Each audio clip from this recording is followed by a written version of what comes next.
Night of the Falling Star. A bedtime story for the Water's Edge family. In the coastal town where sea air met starlight, the great season of turning had just begun. The last traces of October's storm had slipped back into the ocean, and the world exhaled, a quiet sigh that carried the scent of sage, salt, and cinnamon. Inside the little blue house by the bay, the family was already gathered for sleep. Captain Scotty, the merman of sunlight and salt water, lay with one arm flung over a pile of blankets.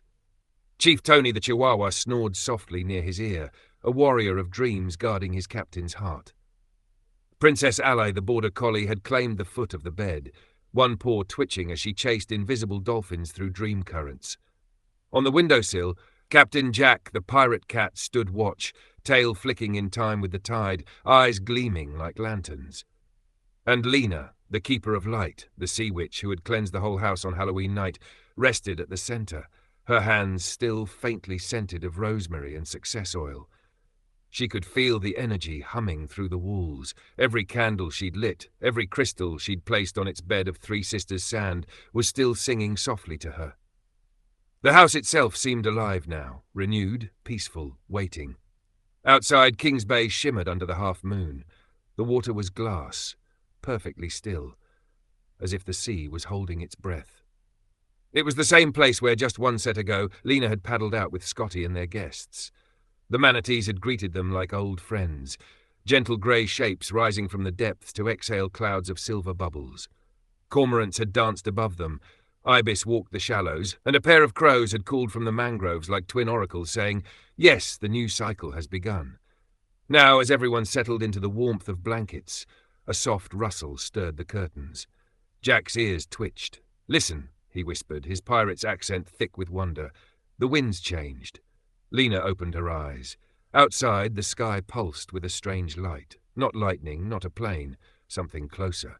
She sat up just in time to see it. A single falling star streaking right over the bay, close enough that it seemed to skim the water before dissolving into sparks.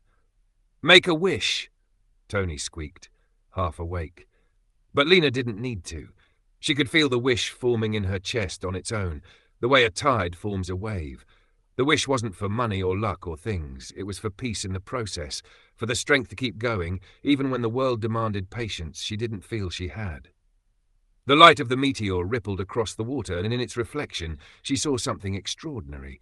The star hadn't vanished. It had become a trail of golden fire floating on the bay, leading straight toward the old springs. Scotty stirred beside her, catching her expression. "Another adventure?" he murmured. "Always," she said, and smiled. Within moments the household transformed. Scotty's flannel shirt shimmered into a captain's jacket embroidered with seashell runes. Lena's nightdress became a gown of flowing starlight, threads of moon woven through. Jack leapt from the sill and landed as a sleek black panther with emerald eyes. Tony adjusted a tiny admiral's hat, and Ally shook out wings of silvery mist. Together they slipped through the front door and into the warm, moonlit air. Their paddleboards waited by the dock, glowing faintly as if they'd been expecting them. The bay welcomed them with mirror-smooth water, and the first dip of their paddles sent concentric circles of light rippling outward. They followed the trail of the fallen star. It wound through the mangroves, past sleeping herons and whispering reeds, until they reached the mouth of Three Sisters Springs. The water here was alive with colour, turquoise and gold, silver and violet, like the northern lights had come south for a swim. As they drifted into the springs, the manatees appeared once more, floating up from the depths like guardian spirits. Each one wore a faint shimmer of stardust on its back. The largest, an old matriarch called Grandmother Flo, surfaced beside Lena and spoke in a voice that sounded like distant waves. "You have cleansed your home," she said. "Now cleanse your fear." "My fear?" Lena asked softly. "The fear of time," Grandmother Flo replied. "You count the days like chains, but time is a current, not a cage. Trust it, and it will carry you." Lena's throat tightened. "But what if I need what hasn't come yet? What if I'm running out of time?" The manatee smiled, slow and wise. "Then breathe, even the tides take turns." The words sank deep.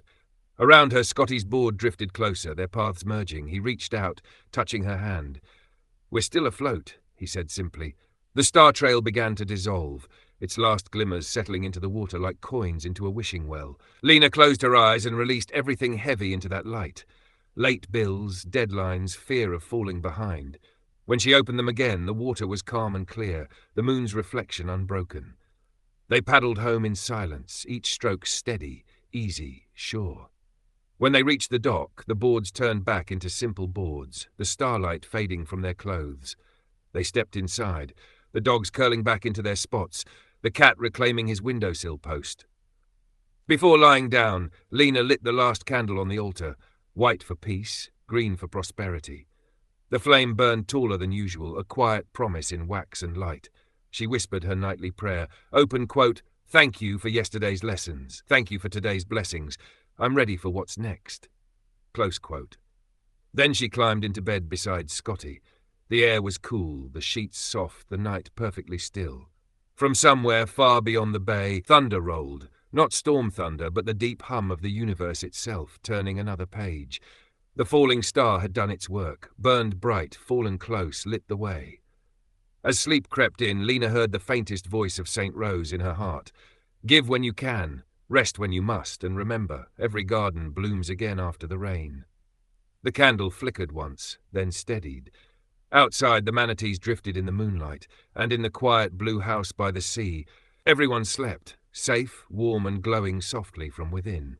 End of story. Tonight you rest, the tide at your back, the star still watching from somewhere beyond the horizon. Here's a long